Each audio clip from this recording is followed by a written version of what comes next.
So I'm currently preparing what is undoubtedly the tastiest prop for the Butterbot video. This one's even sort of flying saucer shaped. I'm about to film the Butterbot stop motion short, I guess. It's only going to be like a minute and a half long. But I've got a lot of really fun ways that I have planned to do shots in there. So this video on the GoPro is going to sort of be a shot-by-shot behind the scenes of making that video.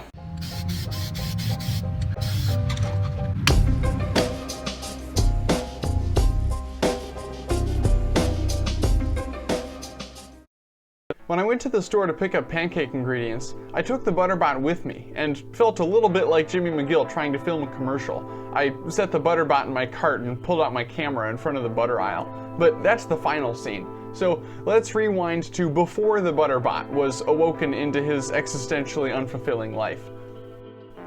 In the original scene, we watch Rick building the Butterbot on the kitchen table, possibly just to annoy Jerry with the sparks, but you know, he probably also wanted the butter.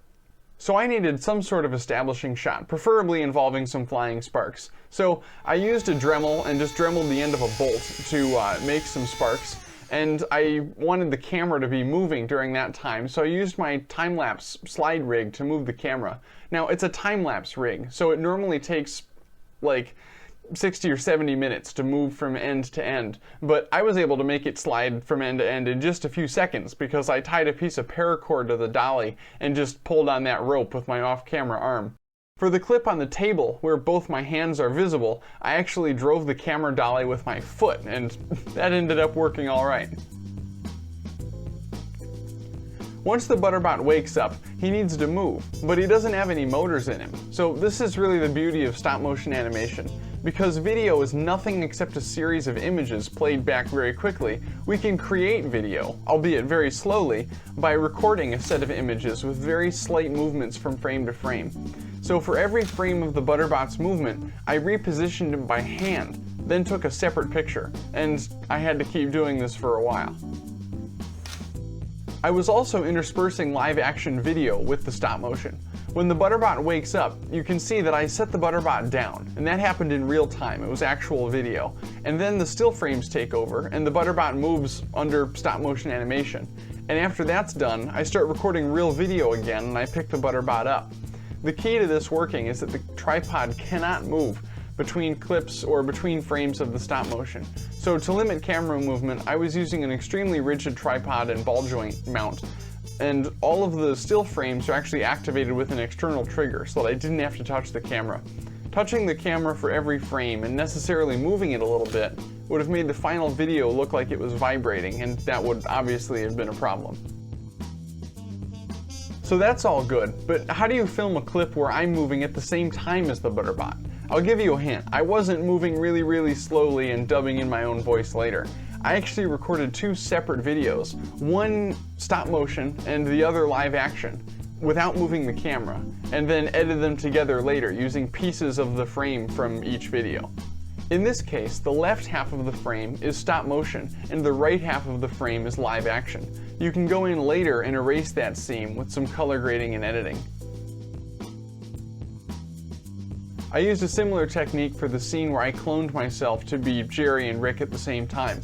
You can see here the dividing line runs right through the middle of the room, where half of the frame is from one clip and the other half of the frame is from the other clip. They're both live action videos. They were both taken without moving the camera. So you can just sort of combine them, and all of the background stuff stays still. The only thing that's different between those clips is me, because I was moving back and forth. In some cases, it's harder to pull off this compositing because elements move from one side of the screen to the other. In the Butterbot's most fulfilling moment here, he delivers the butter, and then I actually reach in front of him with the knife. So when I filmed this live action clip, the Butterbot was standing still, having already delivered the butter. So after the stop motion clip is done playing, I actually extend the boundary of that mask, and suddenly the entire image is live action. So the trick is matching up the colors to make this transition as seamless as possible. Once all the seams are plugged, you have a nice video but no audio. So I was using a microphone inside my lab coat to record my voice, but the Butterbot has no voice, no sounds, and no ability to make noises using the objects around him. So all of that had to be added in post-processing. I created his voice with an online text-to-speech generator. Then I took the recording into Audacity and added a little bit of echo, changed the pitch, and played with the equalizer in order to match up the FFT of the original Butterbot's voice with this recording as closely as I could.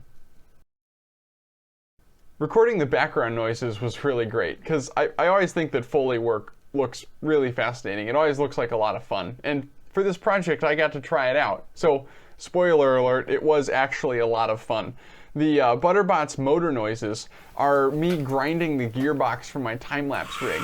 My first thought was to use a drill gearbox, but I actually don't have one in the apartment right now. For the scene where the Butterbot breaks upon first trying to wake up, presumably he was grinding something mechanical inside and that was causing the failure. So I added a clicking noise over top of the regular motor noises, and that was actually a pen running down the gooseneck of my GoPro mount. So combining the gearbox grinding noises and those clicking noises created all of the audio for the motion of the Butterbot and actually him moving his limbs around. Beyond that, I needed two other pieces of Foley. I recorded the Jerry's Game audio popping balloon noise and the plate dragging across the table. Those are both really literal because I actually just played Jerry's Game and recorded a balloon popping, and I actually did drag a plate across my desk and record that audio. Once you compile all these sounds together, you get a pretty complicated looking timeline in Resolve. I needed 4 tracks of Foley in order to properly give the Butterbot some audio. But it's worth it because the final product is dramatically improved with the addition of some audio, even if I'm not, a highly skilled Foley artist. Hey, I made you. You want me to take you apart? Just go get the butter, please. Fine.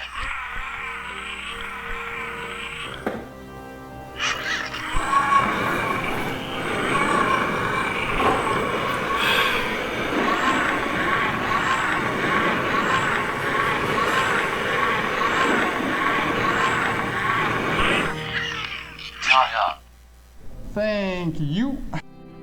Because all the Butterbot's lines and actions had to be completely pre-scripted, there's not a lot of room for ad-libbing during the actual filming.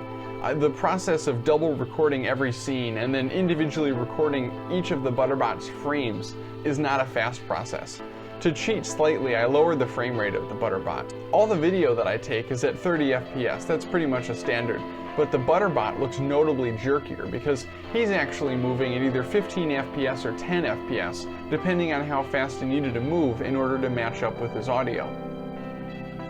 In total, this sketch is almost 3 minutes long, but it took me 6 hours to film, and by the time that was over, I was extremely ready to eat those pancakes.